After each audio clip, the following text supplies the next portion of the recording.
Hi everyone, this is Mohammad Ali Raza. Today we are going to review the lab number 5, challenging your hacking skills.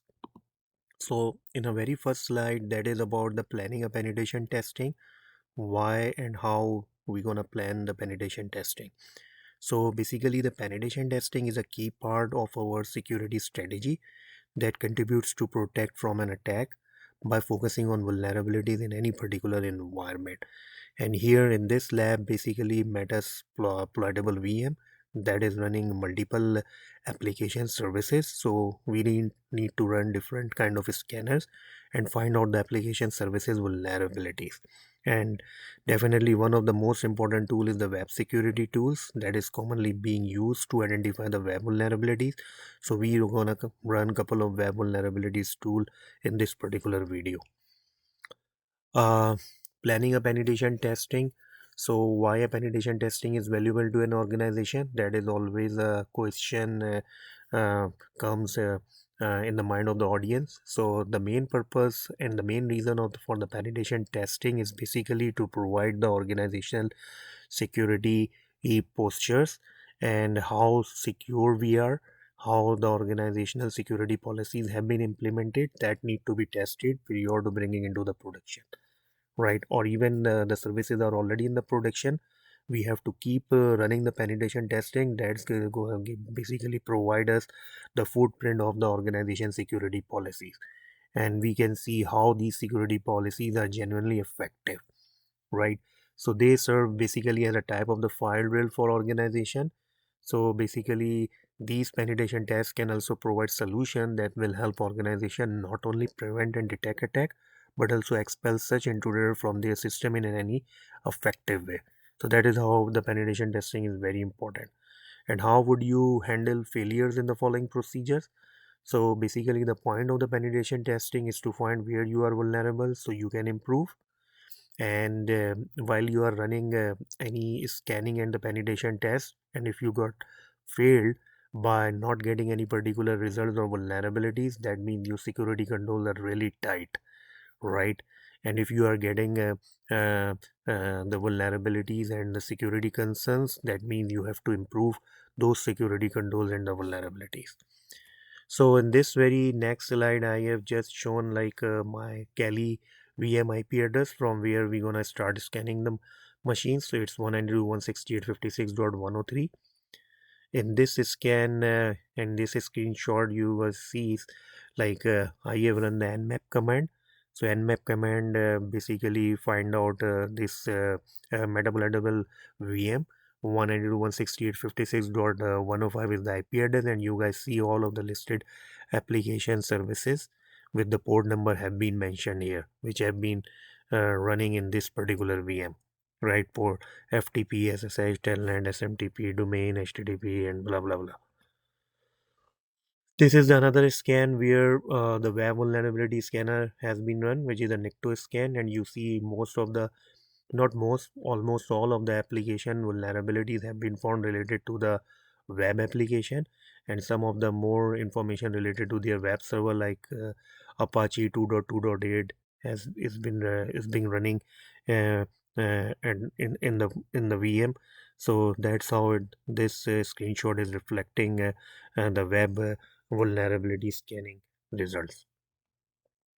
This is for the web zap scan. So you see after running the scan, so many vulnerabilities have been found, and you guys see in the alert like 20 major items have been found, which need to be basically uh, um, which need to be basically covered, and we have to basically cover those vulnerabilities by fixing those vulnerabilities. Okay, the another scan is for the NASes. You see, like it was also showing some different kind of vulnerabilities, low, medium, and high that need to be also fixed. Same, like a similar kind of a snapshot with different representation. And you also in this snapshot, you see there are different vulnerable list of vulnerabilities. So what I have done, instead of discussing each and every found vulnerability, because we do have more than 20 vulnerabilities, we're gonna just walk through couple of vulnerabilities which are the major one. So the number one what I have found is the absence of anti-CSRF token.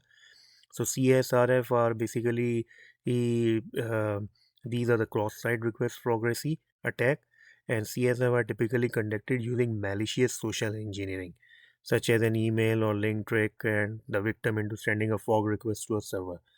So as an unsuspected user is authenticated by their application at the time of attack, and it's impossible to distinguish legitimate request from a fogged one. So that's how like what going to be happen for web application.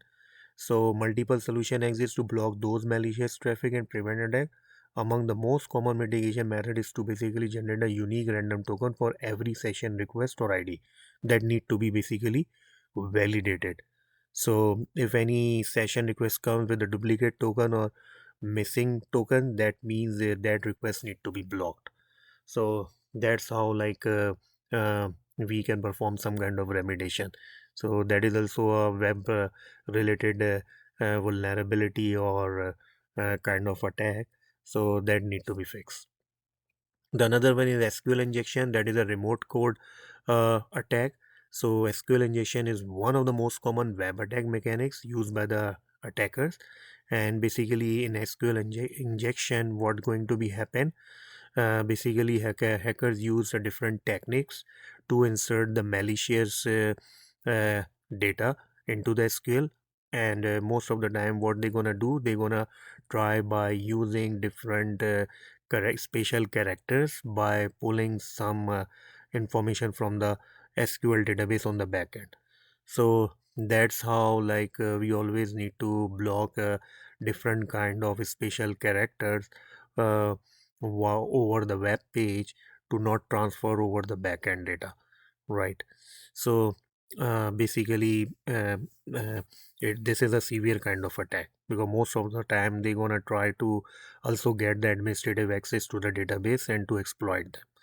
Remediation wise, the major remediation is we have to some deploy some kind of web application firewall to protect from these kind of attack, to always analyze the traffic going in and out by looking and by analyzing the traffic, so it can block any malicious traffic or any malicious request which is basically potentially the source for the SQL injection. So web application firewall is potentially the major remediation for these kind of attack.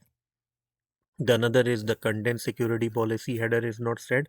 So if this CSP is not set, that could be the potential reason for the cross-site scripting, right? And the session hijacking and the click jacking and the other remote code security execution code can also be happened. So that's how the main purpose of CSP is to mitigate and detect these kind of cross scripting attacks, which can be exploited by any hacker. So that need to be blocked. And for the remediation perspective, basically in addition to the whitelisting domain from which a browser may load content, server can also specify the load protocol. For example, the server can specify the browser must load content via HTTPS only. So, and instead of using HTTP, we also have to use HTTPS, which is end-to-end encrypted, where is the less chances of this CSP. And CSP header always need to be set. So that's how it's always been recommended. So expected results, why you choose to implement the changes you did from the criticality, cost and experience perspective. So basically to fix the vulnerability, we have made the changes and perform some hardening on the system or application level to tighten the security control. So that what we have done. So in our VM machine, we have implemented some of the security control by hardening, by performing an OS level hardening. So that's how we have improved the security, and after running the penetration testing, so we got some better results. And implementing new security policies is always considered a smart approach, and it need to revisit every time, right? So basically in critical infrastructure, security conventional policies review is the ongoing process, and it's a never ending story. That's how basically we implement the changes. And how were you expected result different from your actual result? So basically fixing multiple vulnerabilities and rerunning vulnerabilities is can provide leverage to retest the services again and validate whether it is still vulnerable or not, right? And after getting the scan results, we will be having a right results to understand either those vulnerabilities have been covered or not. So that is the best way.